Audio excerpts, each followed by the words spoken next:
Hello everyone, welcome to Misam Edu a premium coaching centre.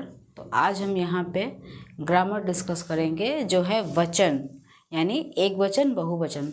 आप लोगों ने 4, 5, 6 सभी में देखा होगा एक वचन बहुवचन क्या होता है, पढ़ा होगा, लेकिन आप लोगों ने ये ठीक से समझा नहीं है कि पुल्लिंग पढ़ने पर, इस पुल्लिंग स्त्रीलिंग और पुल्लिंग पढ़ने पर वचन कैसे बदलता है।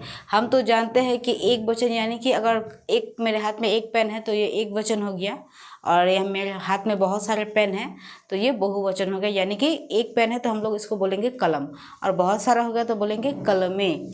ठीक है, तो ए आ जाता है तो ए यानी बहुवचन हो जाता है। लेकिन इसी प्रकार जब जाति का जब बात आता है, जैसे कि मान लीजिए कोई लड़का है लड़की है, तो लड़का लड़की को पुल्लिंग स्त्रीलिंग में बहुवचन और मतलब एक वचन बहुवचन कैसे करेंगे उसको आज मैं डिटेल से बताऊंगी। तो आज आप लोग ठीक से समझ लीजिएगा वचन किस तरीके से और किस नियम से होता है। ठीक है, तो स्टार्ट करते हैं। आज का टॉपिक है वचन। तो सबसे पहले वचन क्या है, वचन जान लेते हैं। वचन मतलब होता क्या है, तो वचन का अर्थ होता है कहना, कहना या बोलना। वचन यानी कहना। ठीक है, तो ये संज्ञा से ही आता है, व्याकरण में इसका अर्थ संज्ञा से ही किया गया है। ठीक है, तो देखिए वचन का अर्थ कहना, जैसे कि मैंने बताया वचन का अर्थ होता है कहना। ठीक है, व्याकरण में इसका तात्पर्य संज्ञा से ही है। संज्ञा यानी कि नाम, और नाम जब नाम आता है तभी वो नाम एक वचन या बहुवचन बनता है, तो नाम ही वचन है। तो वचन यानी संज्ञा। ठीक है, व्याकरण में इसका अर्थ क्या होता है, संज्ञा से ही वचन आता है, एक वचन और बहुवचन। ठीक है, वचन का प्रयोग विकारी शब्द, संज्ञा, सर्वनाम, विशेषण तथा क्रिया की संज्ञा दर्शाने के लिए होता है। यानी कि संज्ञा हम लोग जो पढ़ते हैं, संज्ञा, सर्वनाम, क्रिया, विशेषण, ये सब में क्या आता है, वचन आता है। तो वचन किस प्रकार आता है, संज्ञा को दर्शाने वाले, मतलब कि संज्ञा, सर्वनाम, विशेषण तथा क्रिया की संख्या दर्शाने के लिए होता है। मान लीजिए एक है तो हो गया एक वचन, और ज़्यादा है तो हो गया बहुवचन। तो उसी संख्या को दर्शाने के लिए वचन का प्रयोग किया जाता है। ठीक है, अतः संज्ञा, सर्वनाम, विशेषण तथा क्रिया के जिस रूप में संज्ञा का बोध हो उसे वचन कहते हैं। मतलब जिस रूप में संज्ञा का बोध हो, जो नाम आता है उसी नाम को वचन कहते हैं। ठीक है, देख लीजिएगा, तो उसे वचन कहते हैं। जैसे जब बात आती है संज्ञा की, ठीक है, जब बात संज्ञा की आती है कि संज्ञा को दर्शाने के रूप में, तो संज्ञा को कैसे दर्शाए वचन में, तो घोड़ा दौड़ रहा है, ये एक वचन हो गया। एक घोड़ा दौड़ रहा है, घोड़े दौड़ रहे हैं, ये क्या हो गया, बहुवचन। तो संज्ञा है, ये हम कैसे पहचानेंगे। अगर एक वचन बहुवचन, ठीक है, हम लोगों ने देख लिया कि घोड़ा दौड़ रहा है तो एक वचन हो गया, और बहुत सारे घोड़े आ गए यानी कि घोड़े हैं तो वो बहुवचन हो गया। तो कैसे समझेंगे कि ये संज्ञा है, तो इसका नाम दिया हुआ है, नाम यानी कि संज्ञा। ठीक है, तो इसका नाम क्या है, क्योंकि वो जो दौड़ रहा है वो घोड़ा है, तो यहाँ पे नाम का प्रयोग हुआ है, यानी कि ये संज्ञा है। तो ये वचन जो है ये संज्ञा में आता है।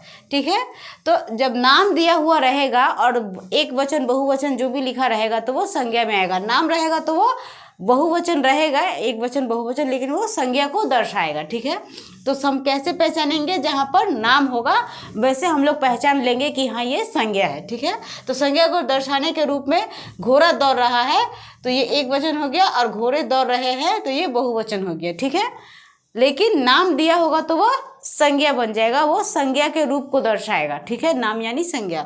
अब सर्वनाम, संज्ञा के बदले में आने वाले शब्द को सर्वनाम कहते हैं। तो संज्ञा में नाम आ जाता है, कुछ भी स्थान हो, वस्तु हो, नाम आता है। लेकिन सर्वनाम यानी कि जहाँ नाम नहीं आता, कुछ और, जैसे कि मैं, तुम, वह, मैं हो गई, लेकिन मेरा नाम नहीं ले रहा है कोई, मैं, तुम, वह, ये सब सर्वनाम आते हैं। तो सर्वनाम का रूप कैसे पहचानेंगे, वचन में, एक वचन बहुवचन में, तो वो देखिए सर्वनाम का रूप हम लोग पहचानेंगे, तू खा रहा है। और अगर इसको बहुवचन करना है तो तुम खा रहे हो। ठीक है, तू खा रहा है एक वचन हो गया, और तुम खा रहे हो यानी कि तुम सब खा रहे हो, तो वो बहुवचन हो गया। लेकिन यहाँ पे सर्वनाम कैसे पहचानेंगे, यहाँ पे नाम नहीं लिखा है, नाम का प्रयोग नहीं हुआ है। नाम के बदले में जो हम दूसरा शब्द प्रयोग करते हैं, जैसे कि मैं, तुम, वह, वही यहाँ पे कहा गया है। ठीक है, तो सर्वनाम के रूप कैसे देखेंगे, कैसे पहचानेंगे कि ये सर्वनाम है। एक वचन बहुवचन तो समझते हैं सभी। सर्वनाम कैसे पहचानेंगे, जहाँ पे नाम नहीं लिखा होगा, नाम के बदले में कुछ और लिखा होगा। ठीक है, तो तू खा रहा है एक वचन हो गया, नाम नहीं है तो सर्वनाम में आएगा। और तुम खा रहे हो यानी कि तुम सब खा रहे हो, तो वो क्या हो जाएगा, बहुवचन। ठीक है, तो ये सर्वनाम। अब विशेषण कैसे समझेंगे विशेषण के रूप में, तो विशेषण के रूप में हम लोग वचन कैसे समझेंगे वो देखिए, अच्छा से ध्यान से समझिएगा। ठीक है, आपको ज़्यादा फिर इसके ऊपर इसके भीतर ज़्यादा जाने की ज़रूरत नहीं है, मैंने बहुत सीधे तरीके से दिया है। आप अच्छे से समझेंगे, पूरा माइंड में आपका बैठ जाएगा कि संज्ञा में, सर्वनाम में, विशेषण में और क्रिया में हम लोग एक वचन और बहुवचन को कैसे पहचानेंगे। संज्ञा में नाम आएगा तो वो संज्ञा में नाम आने से वो क्या हो जाएगा, एक वचन बहुवचन, मतलब वचन में नाम आने से वो संज्ञा हो जाता है, और वचन में नाम ना आए, ठीक है, तो वो सर्वनाम हो जाता है। विशेषण देखिए कि अच्छा लड़का रात भर पढ़ता है, विशेषण मतलब उसका विशेष, वो क्या कर रहा है उसका विशेषता बताना है। ठीक है, तो ये इसका तारीफ हो गया ना कि अच्छा लड़का विशेषण हो जाता है। और अच्छे लड़के रात भर पढ़ते हैं, विशेषण ही है, लेकिन किस तरीके से उसका तारीफ किस तरीके से किया गया है, अच्छा लड़का, तो ये उसका विशेषता हो गया। उसमें विशेष क्या है कि वो अच्छा लड़का है इसलिए रात भर पढ़ता है। तो ये हो गया एक वचन बहुवचन कि अच्छा लड़का रात भर पढ़ता है, अच्छे लड़के रात भर पढ़ते हैं बहुत सारे आ गए, पढ़ता है एक है, लेकिन जहाँ पे उसकी अच्छाई बताई जाए, जहाँ पे उसका विशेषता बताया जाए कि वो क्या कर रहा है, जैसे कि मैं आप लोगों को अभी सिखा रही हूँ, तो मैं सिखाने का काम कर रही हूँ, तो ये मेरी विशेषता हो गई। तो इसी तरीके से हम लोग वचन पहचानेंगे। ठीक है, विशेषण के रूप में इसी तरीके से हम वचन पहचानेंगे, जहाँ पे कोई वाक्य लिखा हो वहाँ पे उसका विशेषता जब बताया जा रहा हो तो उसमें हम लोग वचन पहचान लेंगे, जहाँ पे विशेषता होगी वो विशेषण का रूप माना जाएगा वचन में। ठीक है, तो अच्छा लड़का रात भर पढ़ रहा है और अच्छे लड़के रात भर पढ़ते हैं, ये वचन हो गया, एक वचन और बहुवचन। अब दूसरा क्रिया देखते हैं। क्रिया के रूप में कैसे, क्रिया यानी कि कर्म यानी कि काम, क्रिया यानी काम। ठीक है, तो क्रिया के रूप में कैसे पहचानेंगे वो देखिए कि क्रिया के रूप में बालक खा रहा है, बालक है, बच्चा है, खा रहा है, बालक खा रहा है क्या होगा, एक वचन, क्योंकि वो खा रहा है। और बालक खा रहे हैं, तो रहे हैं ये के रहे हैं होगा, तो उसका मतलब क्या है कि वहाँ पे बहुत सारे बच्चे हैं जो खा रहे हैं। ठीक है, तो खा रहा है होगा एक वचन और खा रहे हैं होगा बहुवचन। तो इसको क्रिया में कैसे पहचानेंगे, तो क्रिया में इस तरीके से पहचानेंगे, जो क्रिया यानी कि काम, वो क्या काम कर रहा है। ठीक है, तो बालक खा रहा है, तो यहाँ पे वो कर क्या रहा है, कौन सा काम कर रहा है, खाने का काम कर रहा है। ठीक है, कौन सा काम कर रहा है, खाने का काम कर रहा है, तो खाना यानी कि काम हो गया। तो बालक खा रहा है, तो ये हो जाएगा आपका क्रिया। क्रिया के रूप में हम लोग इसी तरीके से समझेंगे। मैंने यहाँ पे खाना दिया है, यहाँ पे आप लोग कुछ भी दे सकते। अगर मान लीजिए कि सीता पढ़ रही है, तो वहाँ पे उसका पढ़ना उसका काम हो गया, या फिर सीता काम कर रही है, सीता मान लीजिए सीता लिख रही है, या सीता गाना गा रही है, तो गाना उसका काम हो गया। क्या कर रही है, वो गा रही है, तो गाना उसका क्रिया हो गया क्योंकि वो काम कर रही है। तो उसी क्रिया को हम लोग एक वचन और बहुवचन के रूप में समझेंगे, देखेंगे कि ये कैसे होता है। तो जहाँ पे काम आएगा, जहाँ पे वो जो भी कर रहा हो, वो जो उसका जो भी काम आएगा, वो काम को हम लोग वचन में देखेंगे कि बालक खा रहा है एक वचन हो गया, बालक खा रहे हैं बहुवचन हो गया। ठीक है, तो जहाँ पे काम की विशेषता देखी जाए, क्रिया देखी जाए, वो वचन कहलाता है। अब हम लोग वचन के रूपांतर देखते हैं। क्लियर है यहाँ तक क्लियर है।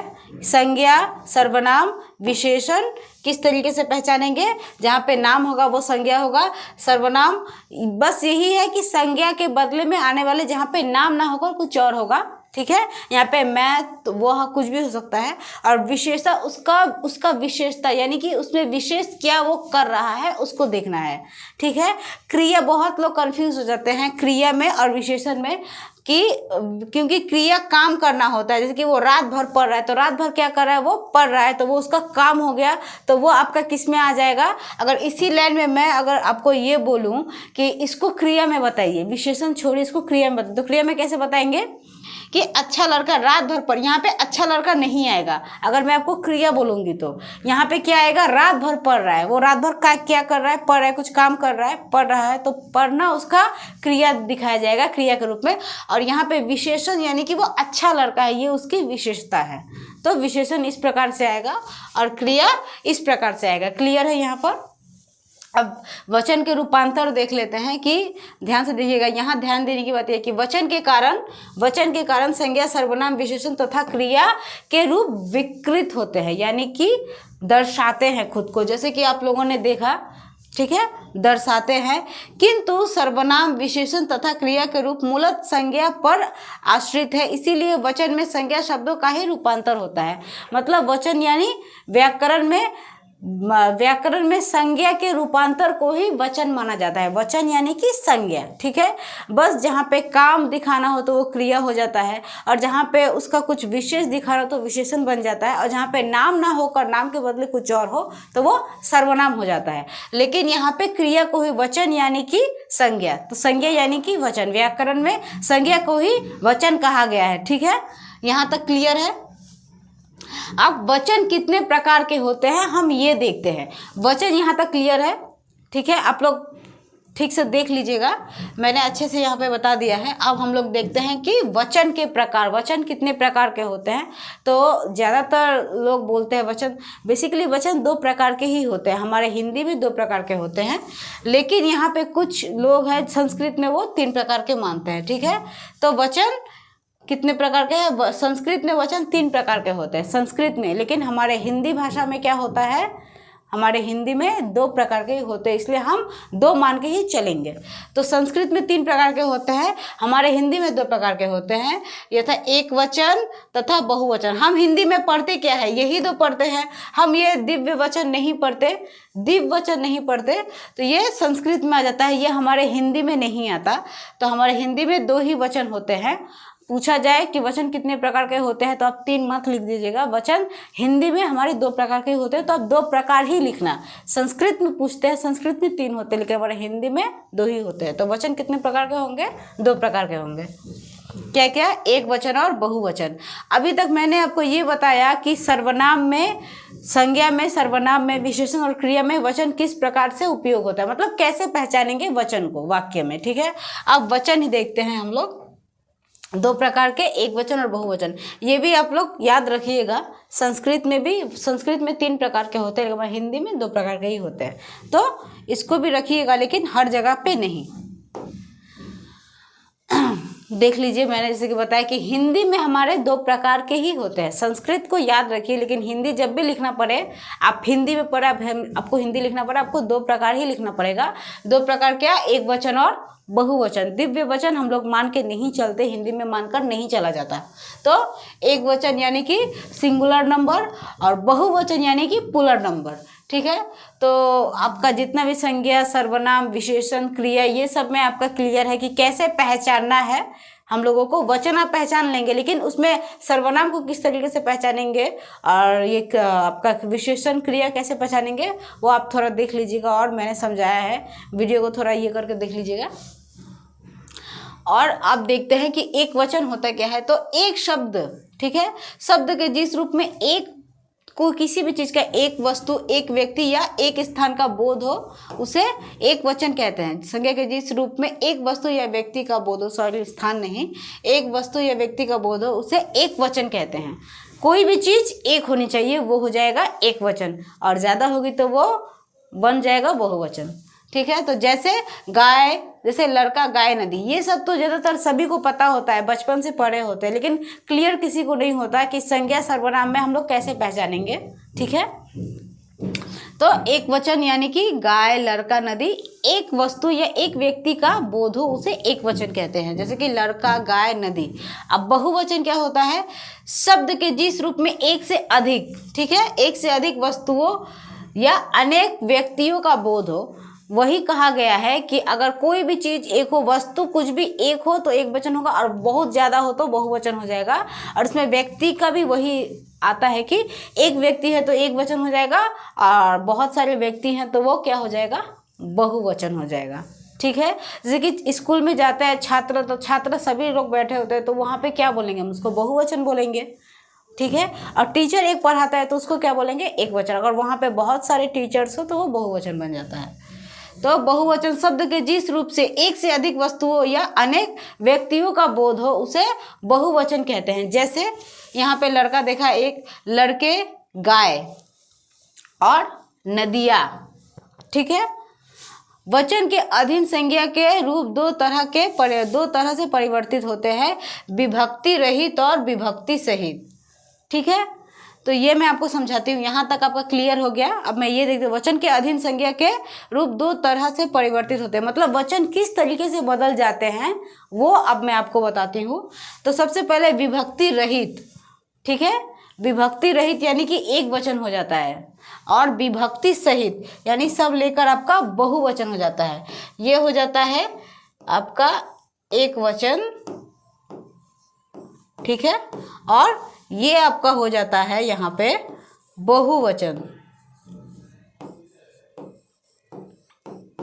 तो विभक्ति रहित एक वचन, विभक्ति सहित बहुवचन। आप लोग स्क्रीनशॉट भी ले सकते हैं। ठीक है, समझिएगा, अच्छे से देखिए। अब दूसरा देखते हैं हम लोग। अब हम ये देखते हैं कि शब्द देखते हैं कि विभक्ति रहित संज्ञाओं के बहुवचन बनाने के नियम। ठीक है, तो विभक्ति रहित एक वचन, लेकिन विभक्ति सहित जो बहुवचन बनता है तो वो कैसे बनता है, तो वही देखिए कि अक्रांत स्त्रीलिंग शब्दों का बहुवचन अंतिम अ ए करने से बनता है। जैसे कि ये स्त्रीलिंग पुल्लिंग में आपको ये क्लियर करने के बाद समझाती हूँ। पहले ये देख लेते हैं कि विभक्ति रहित संज्ञाओं के बहुवचन बनाने के नियम। ये एक है ना, ये विभक्ति रहित है, ये बहुत सारा हो जाता है, ये विभक्ति सहित है। ये एक है, ये विभक्ति रहित है, ये विभक्ति सहित है, क्योंकि इसमें एक से अधिक है तो इसलिए ये विभक्ति सहित होता है। ठीक है, तो इस प्रकार से भी हम लोग समझते हैं। बातें बहुत सारी बातें हो जाती हैं तो वो विभक्ति सहित हो जाती है। ठीक है, और बात यानी कि एक बात, तो वो विभक्ति रहित है, तो वो एक ही है। और विभक्ति सहित यानी कि मैंने बहुत सारा बात बोला, यहाँ पे बातें भी आती हैं। ठीक है, एक बात अगर मैं कुछ बोलूँगी तो एक शब्द बोलूँगी तो वो विभक्ति रहित हो जाता है। ठीक है, और अगर मैं विभक्ति से यानी कि मैं बहुत कुछ बोल रही हूँ, चाहे वो एक लाइन हो, मतलब एक शब्द से ज़्यादा भी मैंने बोल दिया तो वो विभक्ति सहित है, क्योंकि वहाँ पे मैंने बहुत कुछ बोला है तो वो विभक्ति सहित हो जाता है। यहाँ पे बोलने को लेकर यहाँ पे आपका बताया गया है, तो आप इसको भी ध्यान से देखिए, क्लियर कीजिए। ठीक है, तो विभक्ति रहित बात यानी एक बात, वो विभक्ति रहित, और बातें यानी कि जब मैं बात करना शुरू करूँ, मैं बात बोल रही हूँ तो वो विभक्ति सहित हो जाता है, तो वो हो जाती है बातें। ठीक है, और आँख, आँखें, सड़क, सड़कें, गाय, ये सब तो आप लोग देखते ही आ रहे हैं, ये सब तो आपका क्लियर ही होगा, ये सब देख लीजिए। ठीक है, बस आप लोग देखिए कि यहाँ पे ए का प्रयोग है, यहाँ पे क्या चीज़ का प्रयोग है, ए का, ये आप लोग ध्यान रखिएगा। ठीक है, ए का प्रयोग है। आदत, आदतें, छत, छतें, पुस्तक, पुस्तकें, भेड़, भेड़े, भैंस, भैंसे, फौज, फौजें, रात, रातें। अब ऐसे ही यहाँ पे भी आ जाता है, यहाँ पे भी वैसे ही आता है कि बच्चा, बच्चे, घोड़ा, घोड़े, पहिया, पहिए, मुर्गा, मुर्गे, कौआ, कौए, चीता, चीते। ठीक है, अब दूसरा देखते हैं। यहाँ तक क्लियर है। विभक्ति रहित और विभक्ति सहित बहुवचन, विभक्ति रहित एक वचन, विभक्ति सहित बहुवचन। ठीक है, स्त्रीलिंग शब्दों में ए जोड़ने से वह बहुवचन बन जाता है। जी हाँ, स्त्रीलिंग शब्दों में, स्त्रीलिंग शब्द तो आप लोग जानते ही होंगे, और जो वर्ड नहीं भी पता है वो देखिए, समझिए। ठीक है, कि जैसे कि लड़का क्या होता है, पुल्लिंग। ठीक है, और लड़की स्त्रीलिंग। ठीक है, ये तो सभी जानते हैं और पता भी है। तो स्त्रीलिंग को कैसे पहचानेंगे कि स्त्रीलिंग शब्दों में ए जोड़ने से वो बहुवचन हो जाता है। जैसे कि यहाँ पे दिया हुआ ही है, फिर भी मैं आपको बता देती हूँ। यहाँ पे आपका लड़कियाँ। ठीक है, लड़कियाँ, तो यहाँ पे ए आ जाता है, ए आ जाता है, तो ये हो जाता है आपका लड़कियाँ।